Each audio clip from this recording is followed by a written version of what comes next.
Good evening, ladies and gentlemen. I'm Prematilleke from Slit School of Architecture. So welcome you all for another episode which is organized by the Sri Lanka Institute of Architects for the Architects Discussion Forum. Chartered architect Damith Prematilleke received his bachelor's degree in building environment in 2001 and his master's degree in architecture in 2006 from the University of Moratuwa, in which he received commendation for his final design projects. In 2008, he advanced professionally as a chartered architect by completing the AIA and completed his postgraduate degree in landscape architecture at the University of Moratuwa. He is an associate member of the Sri Lanka Institute of Architects and a member of the Sri Lanka Institute of Landscape Architects. He is also an international associate member of American Institute of Architects and an international member of the Royal Institute of British Architects. Also, at present, he is a council member of the Sri Lankan Institute of Architects. His contribution to the field extends to being a visiting lecturer at the Faculty of Architecture in University of Moratuwa as well as at the City School of Architecture in Colombo. His architectural style has been renowned by being awarded both locally and internationally.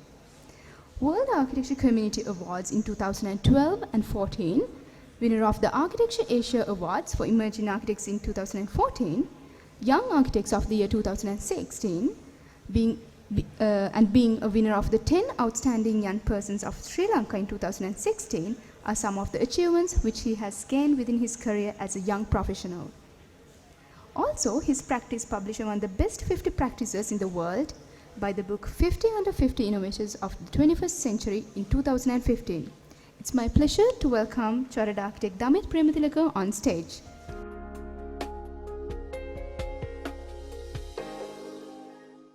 Good evening, everyone. My name is Aisha Nizamuddin, And I'm Imad Asmoun. and we'll be representing Damith Prematilleke Architects. So our presentation will take you through the recently completed projects and ongoing projects. Please tag along as we take you through this presentation. So we will start by introducing our completed projects. A lot of you might actually be familiar with them because they are our award-winning projects. And I'll start with the holiday home at Diethelava. And most of you will be familiar with it. If you're not, that's okay, because I'll take you through it little by little. So the holiday home at Diethelava is, if you have been cruising around this exhibition, you'll see a billboard with the project. And it's also because it was the SLI Design Award. It won the SLI Design Award 2022 as honorable mention. So the holiday home at Diethelava is located 2 kilometers away from the Diethelava town. And what's very interesting is that it's a very cozy, small abode. And the reason it was designed was to provide a place for rejuvenation and contemplation. So it's a great place to sit within the pine forest and, sip your cup of tea. One very interesting concept of this particular project is that it uses a concept of adaptive reuse. So adaptive reuse, if I were to explain, is taking an existing building, elevating and enhancing it, and making it a better space and a more useful space. So we took, there was an existing caretaker's quarters, which the architect took and changed it into a bedroom, introduced a kitchen, a toilet, and extended it to have a modest dining space. But even more, and he took it one step further and introduced an upper floor. And this upper floor is basically a timber deck that extends towards the pine forest, and it gets you closer to nature and towards a canopy of the pine forest trees. If you were to look at the axonometric on the side over here, the yellow color box-like thing was the existing caretaker's quarters, and everything else around it was the additions that were made. And interestingly, adaptive reuse did not stop there. The concept did not stop there. It was also taken one step further by introducing adaptive reuse even through the use of materials. Here you can see a section that is cut through the holiday retreat. You will see on the ground floor there is a modest dining space, bedroom, toilets, and on the upper floor you see a massive master bedroom, and it also has a very beautiful open-to-sky bath and a timber deck that sort of extends outwards.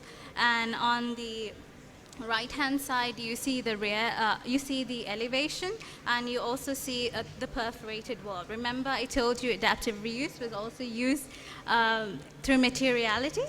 So here are some construction pictures. You can see in the first picture how the existing caretaker's quarters was used, and then we have the timber pallet boxes that we used in order for construction. And in the pictures below, you see the timber lattice perforated wall, which seems ornamental, but it's actually used to filter light and allow indirect sunlight to come in, which sort of elevates and enhances the interior.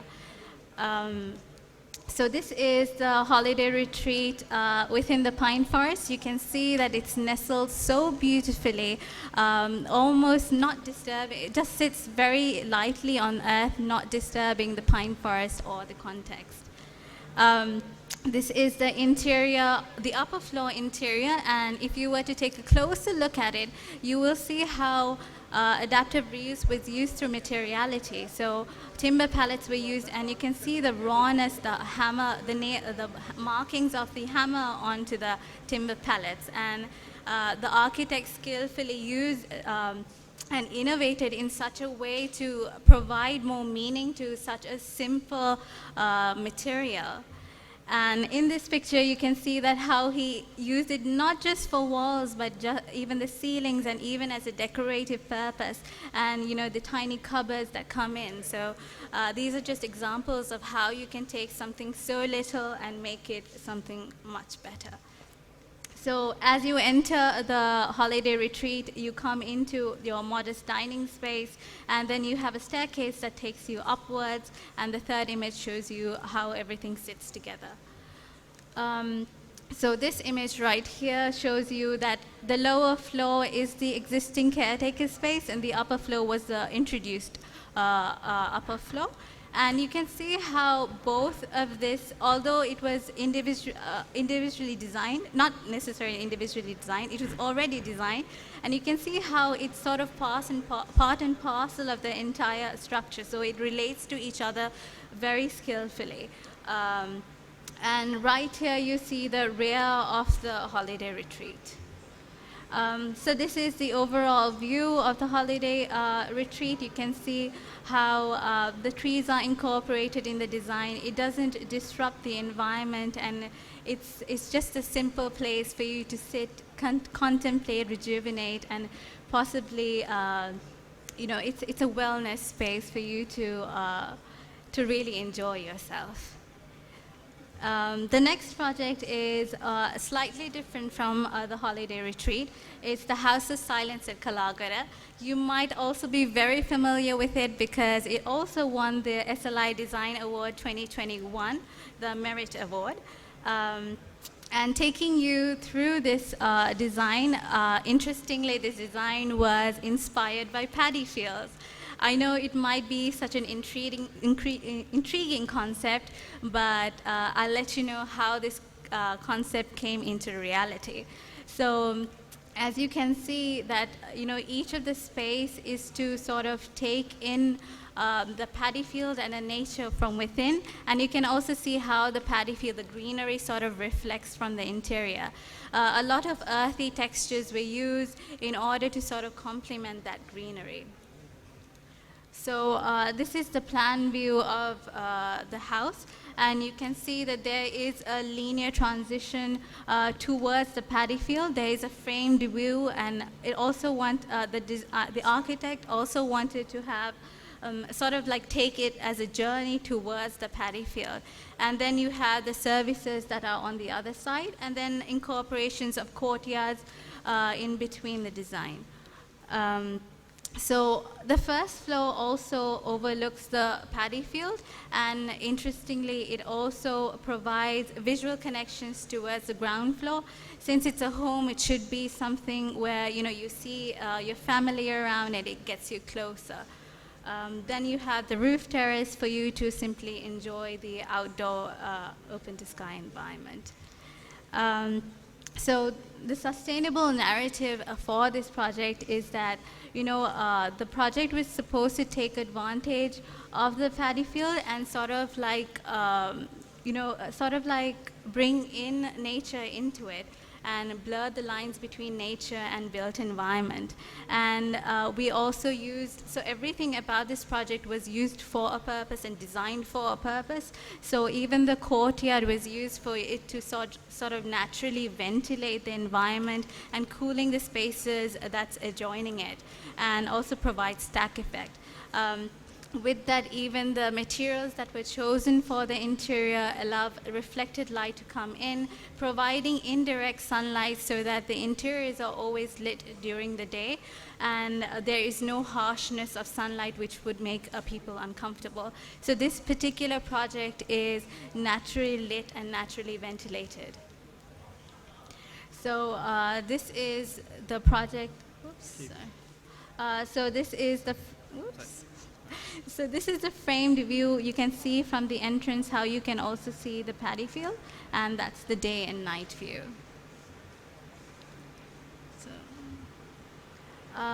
So this is, once you enter, this is what you see. You can see how these red pebbles and bricks were used, sort of giving you a preview of the project and the whole earthiness that is coming from within.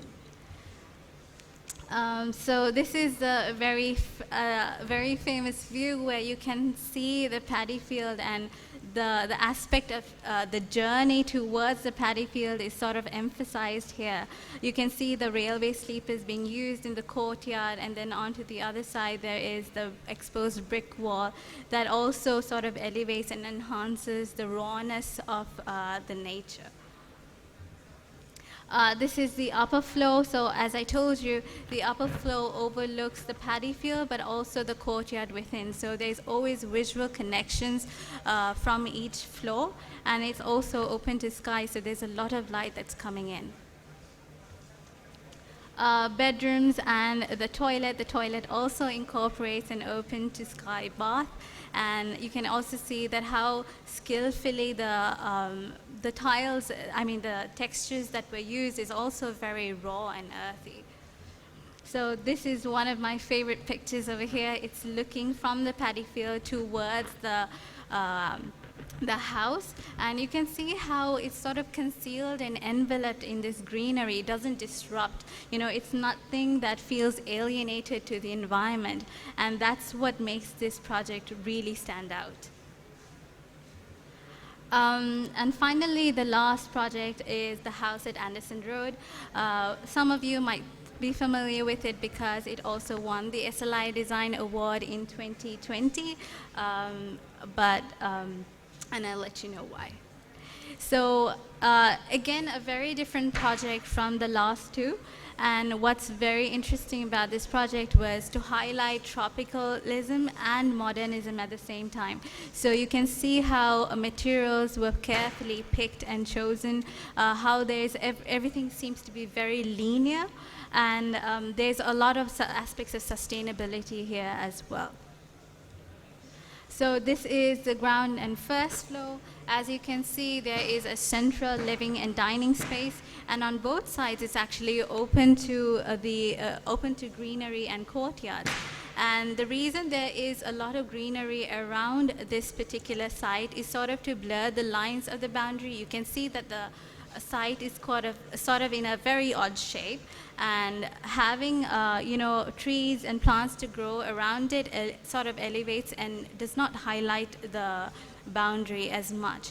And this was also used because it is located in Dehivala Nedimala, and it's a bustling city, right? So the architect made sure to provide that sort of privacy for the clients, so they can enjoy a really good time within their space. So the first floor, there is a linear corridor which acts as access points and connects each space together. And this particular passage uses filtered light and brings in as much as sunlight, but also provides enough and more privacy for the users. This is a section that cuts through the house. You can see the pool and the trees, and then you see the central living space. You see the elevation, how it's sleek and slender.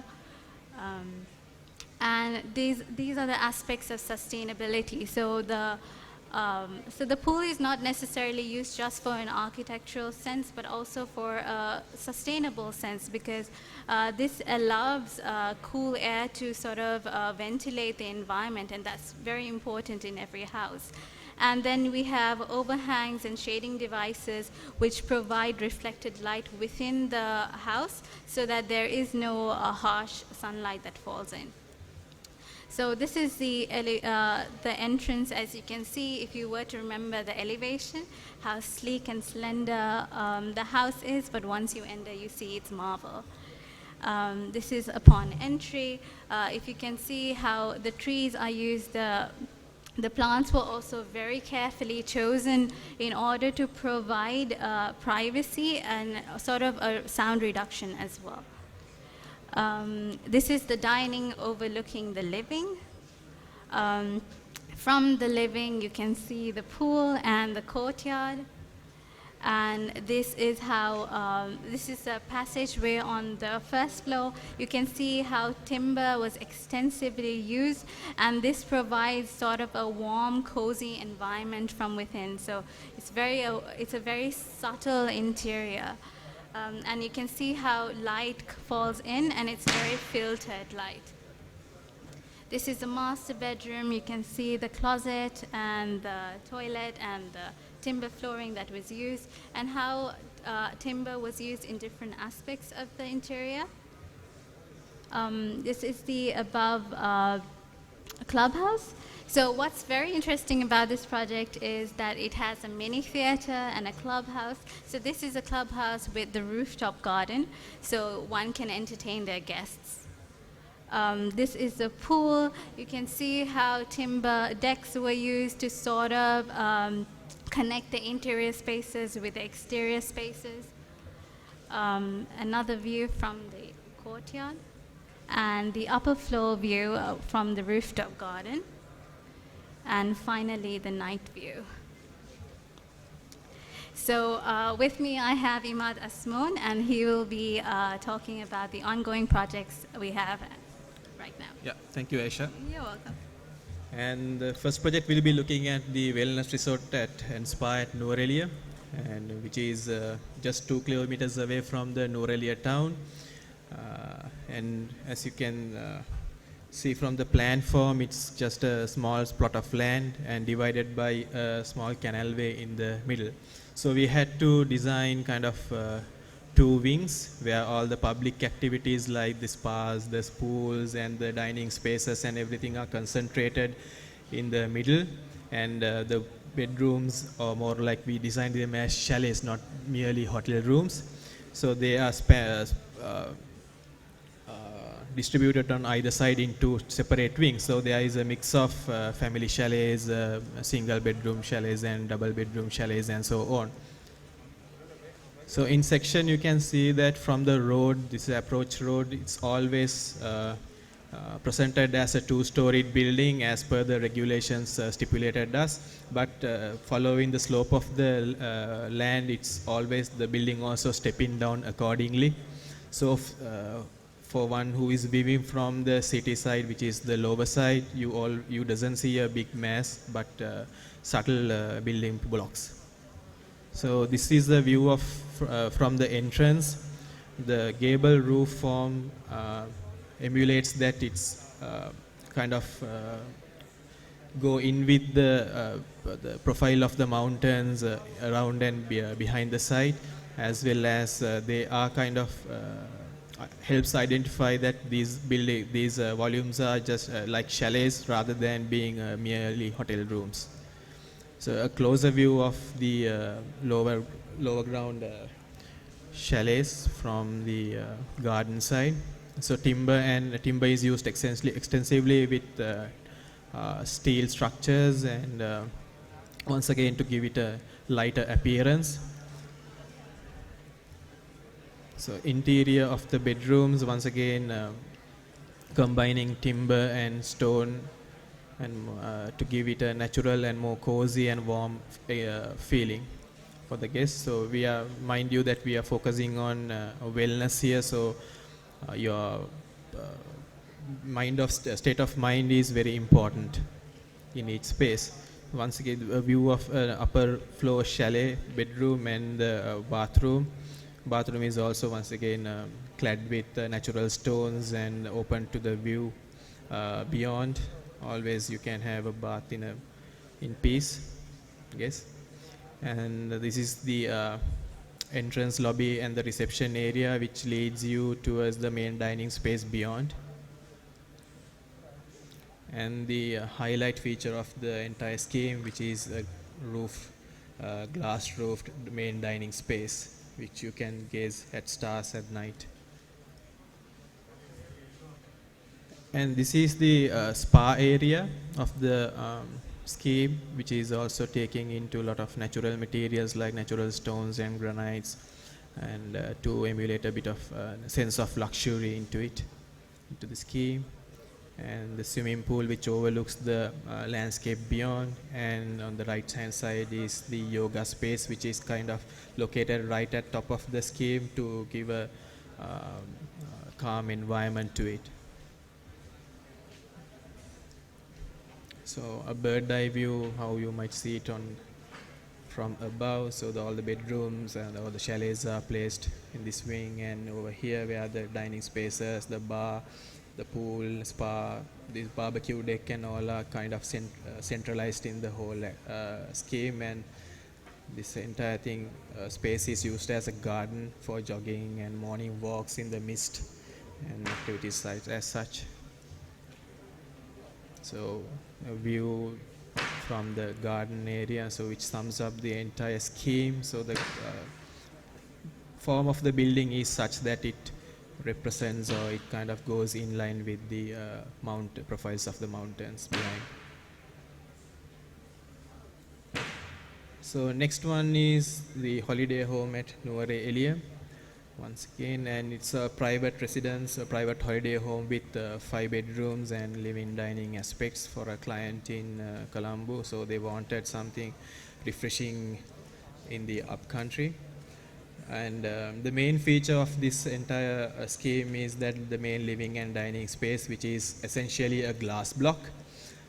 So it allows you to enjoy the night sky and the stars at night, basically. And the 4 bedrooms are designed as individual chalets once again. So even if you rent it out, it's kind of easy to maintain in a practical sense. This is the lower ground living area overlooking the view, and what you have here from the living area, you can step into a sunken sitting area outdoors, and followed by a small plunge pool, so you can take a dip in the cool water, maybe a warm water in a cool environment sort of. Well, we use a lot of timber and a steel structure to make it more light, to reduce the weight of the building in this kind of sensitive land, and to give this cozy, warm feeling.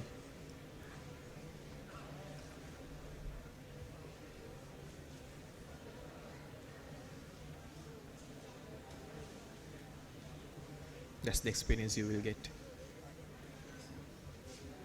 And the final project we'll be showing here today is the holiday home at Cap Petipola. And as you may know, Cap Petipola is kind of quite famous for all the flowers and growth. The climate is so suitable. So keeping that in mind, this is also a holiday home featuring 6 bedrooms, which are also designed as individual chalets for renting out purposes as well, apart from the being used for the client's private personal use. So it also has a lot of external spaces and feature timber and steel structures, and to once again emulate the cozy and warm feeling. and a place to enjoy the natural beauty beyond. This is the main dining and living space at the entry level, overlooking a swimming pool, and more views of the living area. This land is also a very narrow strip, so the views towards the back or the access towards the rear views are kind of limited. So we were positioning the building blocks at a slant to maximize on the views. There's a view of the upper floor pool area and the lounge.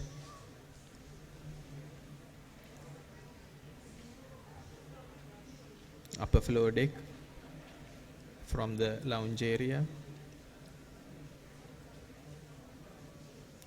And the use of materials like steel checker plates are also to keeping the cost constraints in mind, but as well as to provide a sense of experience, that a different experience from the timber clad interior into a kind of more industrial spaces, a transition space. Then once you enter to the bedrooms, once again you are greeted with a warm interior of the bedrooms. Before that, this picture on the right side shows the roof terrace, which will be lined with flowers. As I said before, the Kapatipula area is quite famous for the growth of flowers. So we have designed a flower garden in the roof terrace. And these are the interiors of the bedrooms. Once again, were quite warm and cozy looking, and lined with natural materials to give a sense of warmth with that industrial looking transition space. And finally, the view of the orals came from behind, as I said before. Also because of the shape of the land, which is narrow and long, we had to place these buildings at a slight angle to capture the maximum available views. So ensuring that each and every bedroom has a quite breathtaking view. And with that, thank you all.